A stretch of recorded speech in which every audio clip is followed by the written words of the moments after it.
അച്ഛൻ പറഞ്ഞത് കുറച്ചൊക്കെ സുധി വിശ്വസിച്ചിട്ടുണ്ട്. അവൾ ചെന്നൈയിൽ ഒരു കമ്പനിയിലുണ്ടെന്നാണ് എന്നോട് പറഞ്ഞത്. താമസം ഹോസ്റ്റലിലാണത്രേ. കുഞ്ഞുമായി ഹോസ്റ്റലിൽ താമസിക്കാൻ പറ്റില്ലെന്ന് സുധിക്കും അറിയാം. അത് ഞാൻ അവനെ ഒന്ന് അടക്കി നിർത്താൻ പറഞ്ഞതാ. പക്ഷേ സുധി ഇപ്പം ആ വഴിക്ക് നീങ്ങിക്കൊണ്ടിരിക്കുന്നത്. ചെന്ന് അന്വേഷിക്കട്ടെ.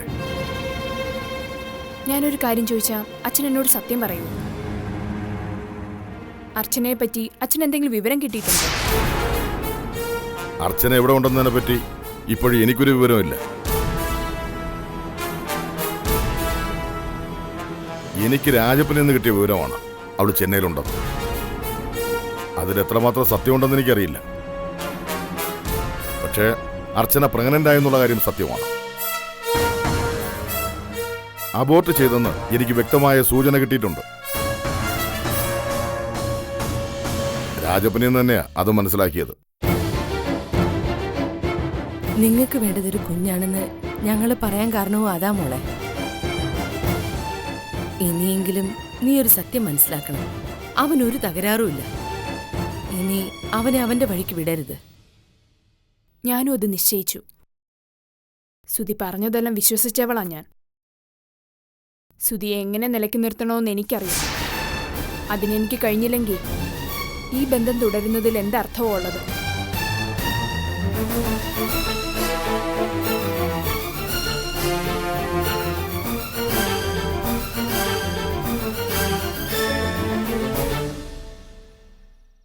ലക്ഷ്മണനൊരു ദിനം ഏകാന്തേ രാമദേവൻ തൃക്കുഴൽ കൂപ്പി വിനയാദ്യനതായി ചൊന്നാൻ ഭക്തിമാർഗത്തെ ചെയ്യണം ഭഗവാനേ.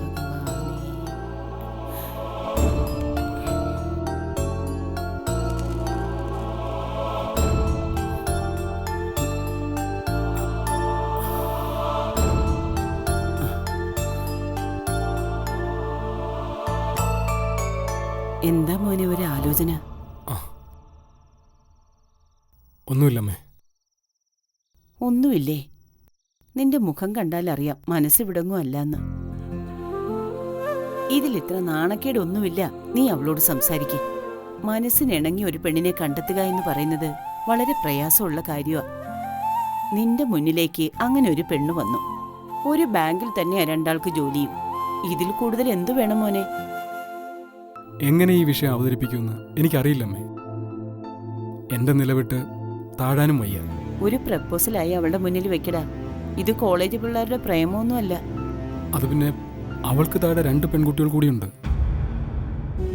ഞാൻ മനസ്സിലാക്കിയത് ആ കുടുംബത്തിന്റെ ഭാരം അർച്ചനയുടെ ചുമലിൽ നിന്നാണ്. ആയിക്കോട്ടെ, നമുക്ക് അവളെയല്ലേ വേണ്ടത്. അവള് ജോലി ചെയ്ത് കുടുംബം പോറ്റട്ടെ. അവളുടെ സ്വത്തും പണവും നമ്മൾ മോഹിക്കുന്നില്ല. എന്നാ അങ്ങോട്ട് സഹായിക്കാൻ നമുക്ക് കഴിയുകയും ചെയ്യും. നിന്റെ മനസ്സെന്താണെന്ന് അവൾ എങ്ങനെ അറിയാനാ മോനെ? ഇനി ഒരു സാഹചര്യം ഒത്തുവരുമ്പോ നീ അവളോട് സംസാരിക്കും. ബാങ്കിൽ വെച്ച് കൂടുതൽ സംസാരിക്കാൻ സമയം കിട്ടാറില്ല. പിന്നെ ഡൈനിങ് റൂമിൽ വെച്ച് അല്പം സമയം കിട്ടുന്നത്. അന്നേരം ആരെങ്കിലും കൂടെ കാണുകയും ചെയ്യും. മറ്റു ഓഫീസ് പോലെയല്ല ബാങ്കെന്ന് അമ്മയ്ക്കറിയില്ലേ? ഇത്തരം കാര്യങ്ങൾ സംസാരിക്കാൻ കുറച്ച് പ്രൈവസിയൊക്കെ വേണമെന്ന് അമ്മയ്ക്കറിയാം. അവൾ അവധി ദിവസം വീട്ടിൽ പോവോ?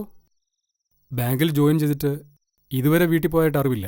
എങ്കിൽ പുറത്തു വെച്ച് കാണാനുള്ളൊരു വഴി കണ്ടെത്തണം. നീ അവളെ ഒന്ന് വിളിക്ക്. നാളെ പുറത്തേക്കൊന്ന് വരാൻ പറ. മടിക്കണ്ട, വിളിച്ചാ അവള് വരും. എന്നിട്ട് മനസ്സ് തുറന്ന് സംസാരിക്കും.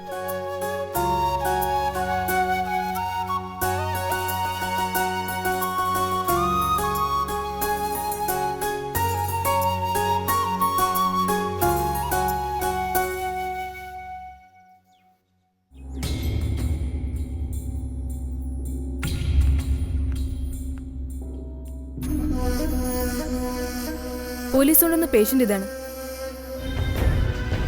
ഇവരുടെ പേരെന്താന്ന് പറഞ്ഞ? കാർത്തിയായനി.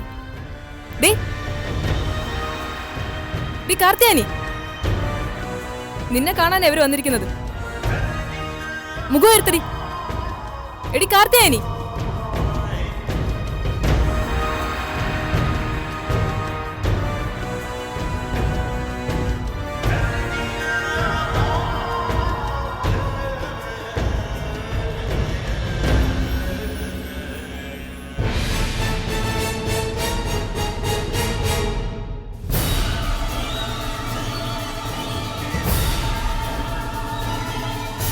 കാർത്തിയാനി, നിന്നെ കാണാൻ വന്നവരാ ഇവർ.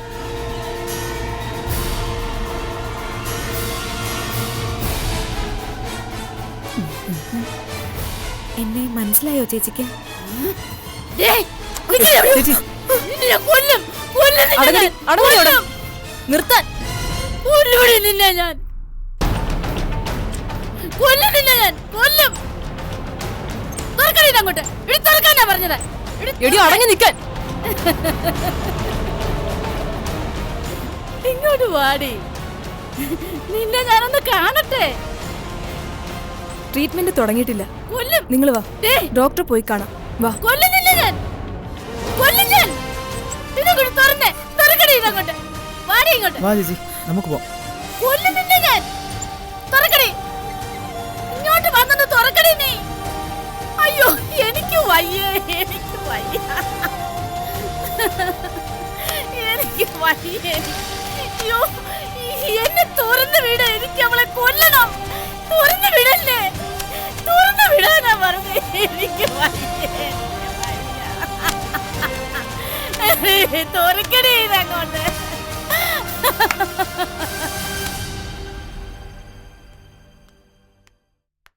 ഡോക്ടർ, യെസ്, ബി സെല്ലിലെ പേഷ്യന്റ് അന്വേഷിച്ച് 2 പേര് വന്നിട്ടുണ്ട്. വരാൻ പറയൂ. ശരി ഡോക്ടർ. ഡോക്ടർ, ഇരിക്കൂ. ആ പേഷ്യന്റിനെ പോലീസുകാരാണ് ഇവിടെ കൊണ്ടുവന്നത്. നിങ്ങൾക്ക് അവരെ പറ്റി എന്തെങ്കിലും അറിയാവോ? എനിക്ക് ആ സ്ത്രീയെ അറിയാം ഡോക്ടർ. എന്റെ നാട്ടുകാരിയാ. കാർത്തിയാനി എന്നാ അവരുടെ പേര്. Very good. നിങ്ങൾ എന്ത് ചെയ്യുന്നു? ഞാൻ ബാങ്ക് എംപ്ലോയി ആണ് സർ. ഇത് വിഷ്ണു. ഇവിടെ ബിസിനസ്സാ. എന്റെ വീട് തെന്മലക്കടുത്താ. ആ, ടൗണിൽ വെച്ച് ആ സ്ത്രീയെ മാഡം കണ്ടിരുന്നു. ആൾക്കാരൊക്കെ ഓടിക്കൂടി പ്രശ്നങ്ങളായപ്പോൾ പോലീസ് വന്ന് ആ സ്ത്രീയെ കൊണ്ടുപോയി. ഞങ്ങൾ പരിചയക്കാരാ. അങ്ങനെയാ അന്വേഷിക്കാൻ വേണ്ടി മാഡം എന്നോട് പറഞ്ഞത്. അവരുടെ പേരോ സ്ഥലമോ ഒന്നും ഞങ്ങൾക്കറിയില്ല. ഇങ്ങനെ കുറെ കേസുകൾ വരും. സ്വന്തം ആൾക്കാരാണെങ്കിൽ പോലും മുഖം തിരിച്ചു പോകുന്ന കാലമാ. നിങ്ങൾക്ക് തോന്നിയ നല്ല മനസ്സിനെ അഭിനന്ദിക്കാതെ വയ്യ. അല്ല, പേര് പറഞ്ഞില്ല. എന്റെ പേര് അർച്ചന. അർച്ചനയ്ക്ക് ആ പേഷ്യന്റിനെ പറ്റി എന്തെല്ലാം വിവരങ്ങൾ തരാൻ കഴിയും? കാർത്തിയാനി എന്ന അവരുടെ പേര്. നാട്ടില് ചായക്കടയായിരുന്നു. ഭർത്താവ് ഉപേക്ഷിച്ചു പോയിന്നാ കേട്ടത്. കുട്ടികളൊന്നുമില്ല. ഇടയ്ക്ക് അവരെ പറ്റി ആർക്കും ഒരു വിവരമില്ലായിരുന്നു. അവരെ പറ്റി നാട്ടുകാരും മറന്നു തുടങ്ങിയതാ. റോഡിൽ നിന്ന് കല്ലെറിയുന്ന നിലയിലാ ഞാൻ അവരെ കാണുന്നത്.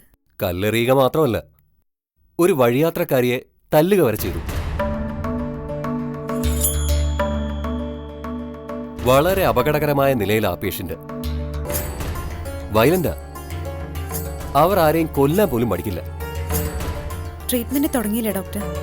അതിനു മുമ്പ് മുകളിൽ നിന്നൊരു പേപ്പർ കൂടി വരാനുണ്ട്. She's carrying.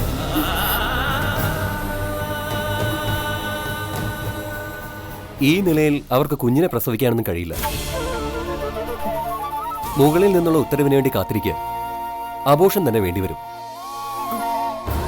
അയ്യോ ഡോക്ടർ, എന്തൊക്കെയായി കേൾക്കുന്നത്? ഇവിടെ ഇതൊക്കെ സാധാരണ സംഭവങ്ങളാണ്. ഇവരെക്കാൾ ഭ്രാന്താണ് പുറം ലോകത്തിന്. അതുകൊണ്ടാണല്ലോ മാനസിക നില തെറ്റിയ സ്ത്രീകളെപ്പോലും വെറുതെ വിടാത്തത്. അവരുടെ വയറ്റിൽ വളരുന്ന കുഞ്ഞിന്റെ അച്ഛൻ ആരാണെന്ന് പോലും അവർക്ക് തിരിച്ചറിയാൻ കഴിയുന്നില്ല. നിങ്ങളെന്തായാലും ഒരു മനസ്സുണ്ടായി അന്വേഷിച്ചു വന്നതല്ലേ. ബന്ധുക്കളായ ആരെങ്കിലും ഉണ്ടെങ്കിൽ വിവരം അറിയിക്കണം. എനിക്കറിയാം അവരെ പറ്റി. അന്വേഷിച്ചു വരാൻ വേറെ ആരും ഇല്ല ഡോക്ടർ. ഇടയ്ക്ക് ഞാൻ വന്ന് അവരെ കാണാം ഡോക്ടർ. എന്നെ തിരിച്ചറിയാൻ അവർക്ക് കഴിഞ്ഞാൽ അതൊരു മാറ്റമാവില്ലേ? ഗുഡ്. സമയം കിട്ടുമ്പോൾ അർച്ചന വരണം. മനുഷ്യൻ കാരുണ്യം കാട്ടേണ്ടത് സമനില തെറ്റിയവരോടാണ്. എന്നാ ഞങ്ങൾ അറിഞ്ഞിട്ടെ ഡോക്ടർ. ശരി.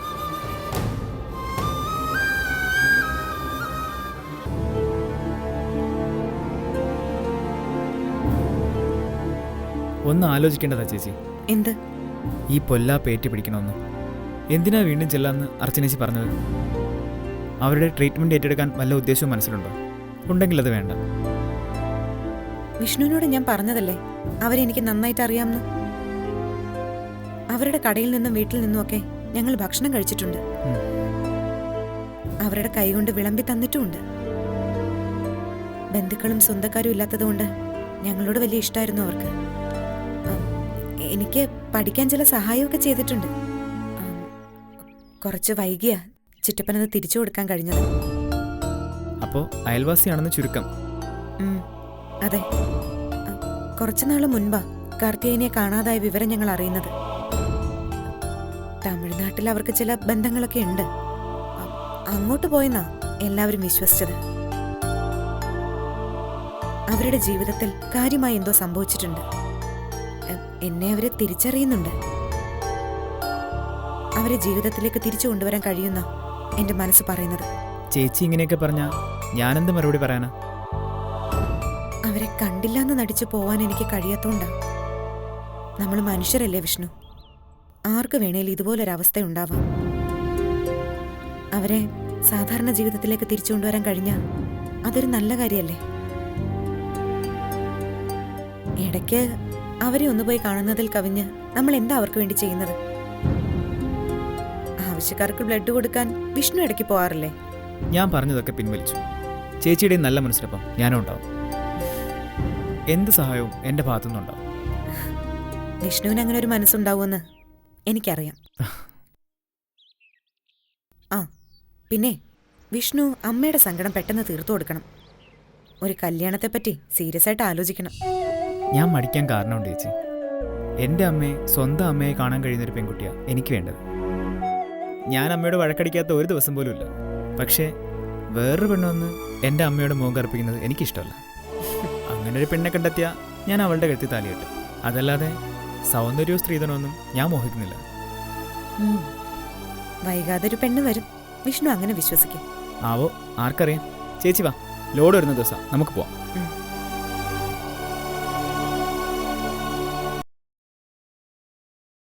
ഈ വിഷയത്തിൽ എന്ത് പരിഹാരമാണ് ഇനിയുള്ളത്? ജയന്തിയുടെ മനസ്സിപ്പോൾ എവിടേക്കാ ചായുന്നതെന്ന് എനിക്ക് നന്നായിട്ടറിയാം. ജയന്തി വിചാരിക്കുന്നത് പോലെ അതൊരു പരിഹാരമാവില്ല. കുഞ്ഞു തൻ്റേതാണെന്ന് സുധി തിരിച്ചറിഞ്ഞാൽ നിരഞ്ജനയുമായിട്ടുള്ള ബന്ധം അവിടെ അവസാനിക്കും.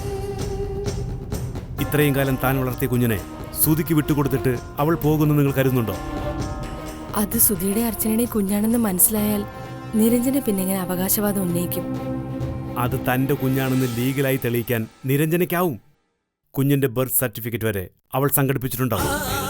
മാതൃത്വം തെളിയിക്കാൻ ഒരു കോടതിയും അമ്മയോട് പറയില്ല. പക്ഷേ അർച്ചന രംഗത്ത് വന്ന നിരഞ്ജനയുടെ വാദത്തിന് വല്ല വിലയുണ്ടോ? എന്ത് പറഞ്ഞ അർച്ചന രംഗത്ത് വരും? കുഞ്ഞിൻ്റെ അമ്മ താനാണെന്നോ? അത്തരം ഒരു ശ്രമം അർച്ചനയുടെ ഭാഗത്തു നിന്നുണ്ടാവുമെന്ന് എനിക്ക് തോന്നുന്നില്ല. ഫലത്തിൽ സംഭവിക്കാൻ പോകുന്നത് എന്താണെന്നോ? കുഞ്ഞുമായി നിരഞ്ജന സുധിയെ വിട്ടുപോകും. അർച്ചന സുധി അംഗീകരിക്കാനും തയ്യാറാവില്ല. അപ്പോൾ ഒറ്റപ്പെട്ടു പോകുന്നത് സുധിയായിരിക്കും. ആ ഓർമ്മ ജയന്തിക്ക് വേണം. നിരഞ്ജനെ ഒഴിവാക്കുന്ന കാര്യത്തെപ്പറ്റിയൊന്നും ഞാൻ ചിന്തിച്ചിട്ടില്ല ഏട്ടാ. ചിന്തിച്ചാലും അത് നടക്കുന്ന കാര്യമല്ല. നമ്മൾ ശ്രമിക്കേണ്ടത് സുധിയും നിരഞ്ജനയും ഒന്നിച്ച് ജീവിക്കുന്നതിനെ കുറിച്ച് മാത്രമാണ്. അർച്ചന ആഗ്രഹിക്കുന്നതും അതാണ്. അവർക്കിടയിലേക്ക് അവൾ ഒരിക്കലും കടന്നു വരില്ല. അതിനുവേണ്ടി കുഞ്ഞിനെ മറക്കാൻ വരെ അവൾ തയ്യാറായില്ലേ? സുധിക്ക് അർച്ചനയോടുള്ള ഈ ഭ്രാന്ത് അവസാനിക്കണമെങ്കിൽ ഇനിയൊരു വഴിയേ ഉള്ളൂ. സുധിയെ അർച്ചന കാണണം. അതെ, തൻ്റെ നിലപാടുകൾ അവൻ്റെ മുഖത്ത് നോക്കി അവൾ പറയണം. അതോടെ സുധിക്ക് അവളെ ഓർത്ത് എന്തെങ്കിലും കുറ്റബോധം ഉണ്ടെങ്കിൽ അതില്ലാതാകും. ഏട്ടൻ എന്താ ഈ പറയുന്നേ? മുള്ളിനെ മുള്ളുകൊണ്ടെടുക്കുന്ന രീതി തന്നെ. അളിയനെന്ത് പറയുന്നു? സുധിയുടെ മുന്നിൽ പിടിച്ചു നിൽക്കാൻ അർച്ചനയ്ക്ക് കഴിയുമെന്ന് എനിക്ക് വിശ്വാസമുണ്ട്. നടരാജൻ പറഞ്ഞ പോലെ സുധിക്ക് അവരോടുള്ള ഭ്രാന്ത് അതോടെ അവസാനിക്കുകയും ചെയ്യും. കുഞ്ഞിനെ കുറിച്ച് അവൾ എന്ത് മറുപടി പറയും? പ്രസവിച്ചിട്ടില്ലെന്നേ അവൾ പറയൂ. സുധിക്ക് സുധിയുടെ വഴി, എനിക്ക് എൻ്റെ വഴി. അവളുടെ ആ വാക്കിലെല്ലാം തീരും. അവൾ എവിടെ ഉണ്ടെന്ന് മനസ്സിലാക്കി നിങ്ങൾ അവളെ ചെന്ന് കാണണം. ഈ പ്രശ്നങ്ങൾക്ക് പരിഹാരം അവൾ തന്നെയാണ്.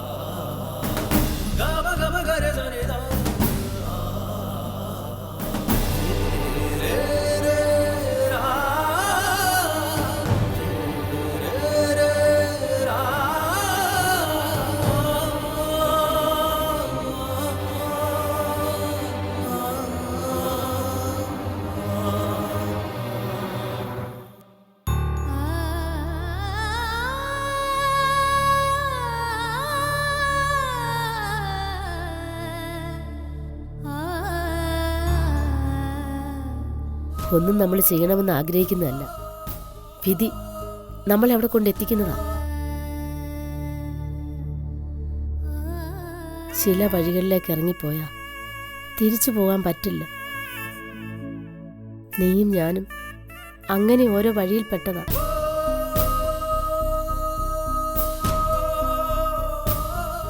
ഒരു കുഞ്ഞില്ലാത്തതിന്റെ സങ്കടം ചേച്ചിയുടെ മനസ്സിലില്ലേ? എനിക്കതില്ലാതിരിക്കുമോ?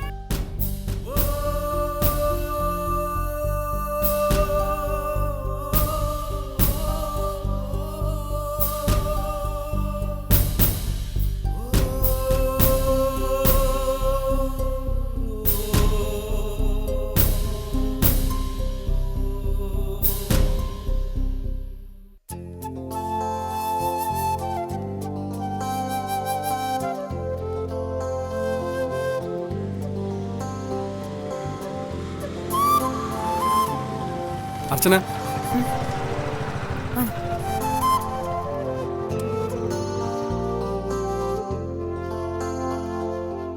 അർച്ചന നാട്ടിലേക്കാണെന്ന് തോന്നുന്നു. അതെ സർ. സാർ എവിടേക്കാ? നാളെ അച്ഛൻ്റെ ആണ്ടുബലിയാ. കുറച്ച് പൂജാ സാധനങ്ങളൊക്കെ വാങ്ങി വരുന്ന വഴിയാ. ഓ. നാട്ടിൽ നിന്ന് ബന്ധുക്കളൊക്കെ വരുന്നുണ്ട്. പിന്നെ അർച്ചനയും തനിയെ കാണാൻ ഞാൻ ആഗ്രഹിച്ചു തുടങ്ങിയിട്ട് കുറച്ച് ദിവസങ്ങളായി. എന്താ സർ? അർച്ചനയുടെ കാര്യം ഞാൻ അമ്മയോട് സംസാരിച്ചിട്ടുണ്ട്. എനിക്ക് അർച്ചനയുടെ കാര്യത്തിൽ താല്പര്യമുണ്ടെന്ന് അമ്മ മനസ്സിലായി കഴിഞ്ഞു. സാർ എന്താ പറയുന്നതെന്ന് എനിക്ക് മനസ്സിലാവുന്നില്ല. ഞാൻ വളച്ചു കെട്ടാത്ത കാര്യം പറയാം. എനിക്ക് അർച്ചനയെ വിവാഹം കഴിക്കാൻ താല്പര്യമുണ്ട്. എന്താ ചിരിച്ചത്? ഞാൻ എങ്ങനെ ചിരിക്കാതിരിക്കും സർ? ഒരു വിവാഹകാര്യം എന്റെ സ്വപ്നത്തിൽ പോലുമില്ല. സാറിനെ പോലൊരാൾ എന്നെ പോലൊരാളിനോട് ഇതേപ്പറ്റി സംസാരിക്കാനേ പാടില്ലായിരുന്നു. ഞാൻ ഇതിനകം 4-5 ബ്രാഞ്ചുകളിൽ ജോലി ചെയ്തിട്ടുണ്ട്. ഒരുപാട് പെൺകുട്ടികളോട് അടുത്ത് ഇടപെട്ടിട്ടുമുണ്ട്. അതിലാരോടും തോന്നാത്തൊരു താല്പര്യമാണ് എനിക്ക് അർച്ചനയോട് തോന്നിയത്. വിവാഹ ജീവിതത്തിന് അത്രമാത്രം വില കൽപ്പിക്കുന്നുണ്ട് ഞാൻ. അർച്ചനയെ എനിക്കിഷ്ടമായി. അപ്പോൾ എൻ്റെ ആഗ്രഹം തുറന്നു പറയല്ലേ ഞാൻ ചെയ്യേണ്ടത്? ഞാനതിൽ ഒരു തെറ്റും കാണുന്നില്ല സർ. സാറിൻ്റേത് മെച്ചുവേർഡായുള്ളൊരു തുറന്നു പറച്ചിൽ തന്നെയാണ്. അർച്ചനയുടെ മനസ്സറിഞ്ഞിട്ട് വേണമല്ലോ എനിക്ക് വീട്ടുകാരോട് പറയാൻ. സാറിന് മുന്നിൽ അർച്ചന എന്ന എൻ്റെ ഈ രൂപം മാത്രമേ ഉള്ളൂ. എൻ്റെ ഇന്നലകളൊന്നും സാറിനറിയില്ല. ഒരുപാട് പ്രശ്നങ്ങൾക്ക് നടുവിലാണ് ഞാൻ. എന്ത് പ്രശ്നത്തിനാണ് പരിഹാരമില്ലാത്തത്? ഒന്നിച്ച് ജീവിക്കുമ്പോഴല്ലേ അതിനൊക്കെ എളുപ്പത്തിൽ പരിഹാരം ഉണ്ടാകുന്നത്. സാറിനറിയാലോ, ഞാനൊന്ന് കാലുറപ്പിച്ചിട്ട് കൂടിയില്ല. ഇത് പ്രൊബേഷൻ പീരീഡാ. ഞാനെന്നല്ല, ആരും ഇപ്പൊ വിവാഹത്തെക്കുറിച്ച് ചിന്തിക്കില്ല. അത് പിന്നിട്ടാലും എന്റെ പ്രശ്നങ്ങൾ തീരില്ല. 2 അനിയത്തിമാർക്കും ഒരു ജീവിതം ഉണ്ടാവണം. ഒരാളുടെ വിവാഹം എനിക്ക് എത്രയും പെട്ടെന്ന് തന്നെ നടത്തണം. എന്റെ ഏറ്റവും വലിയ സ്വപ്നം അതാ. അത് കഴിഞ്ഞ് 2ാമത്തെ അനിയത്തിയെ പഠിപ്പിച്ച് ഒരു നിലയിൽ കൊണ്ടെത്തിക്കണം. പഠിക്കാൻ മിടിക്കുക അവള്. ഈ സമയത്ത് ഞാൻ എന്റെ കടമകളിൽ നിന്ന് പിന്നോട്ട് പോകാൻ പാടില്ല. വിവാഹം കഴിഞ്ഞാൽ എന്താ ഇതിനൊക്കെ ബുദ്ധിമുട്ട്? ബുദ്ധിമുട്ടുണ്ട് സർ. എന്നെ അവർ അച്ചുവേച്ചിന്നാണ് വിളിക്കുന്നത്. അച്ചുവേച്ചിയിൽ നിന്ന് അവർക്ക് കിട്ടുന്ന സ്നേഹവും വാത്സല്യവും കല്യാണം കഴിച്ചപ്പോൾ കുറഞ്ഞുപോയിന്ന് അവർക്ക് തോന്നാൻ പാടില്ല. ഞാൻ എന്റെ മക്കളെ പോലെ അവരെ കാണുന്നത്. എന്നേക്കാൾ യോഗ്യയായ പെൺകുട്ടിയെ സാറിന് കിട്ടും. അതിന് ഭാഗ്യം ചെയ്ത ആള് എവിടെയോ ഇരിപ്പുണ്ട്. സാർ അവളെ കണ്ടെത്തി വിവാഹം ചെയ്യണം. അപ്പോ അർച്ചനയ്ക്കൊരു ജീവിതം വേണ്ടെന്നാണോ? അങ്ങനൊരു ചിന്ത എനിക്കുണ്ടായിരുന്നെങ്കിൽ നേരത്തെ അതാവാമായിരുന്നു. അന്നും അത് വേണ്ടാന്ന് വെച്ചതാ. ഞാൻ സന്തോഷമായിട്ടാണ് സാർ ഇപ്പൊ ജീവിക്കുന്നത്. ഈ കിട്ടുന്ന സന്തോഷത്തെക്കാൾ വലിയൊരു ജീവിതം എനിക്കിനി കിട്ടാനും പോകുന്നില്ല. സാറിന്റെ നല്ല മനസ്സിന് നന്ദിയുണ്ട്. എന്നോട് പിണക്കമൊന്നും തോന്നരുത്. എന്നാ ഞാൻ പൊയ്ക്കോട്ടെ സാർ.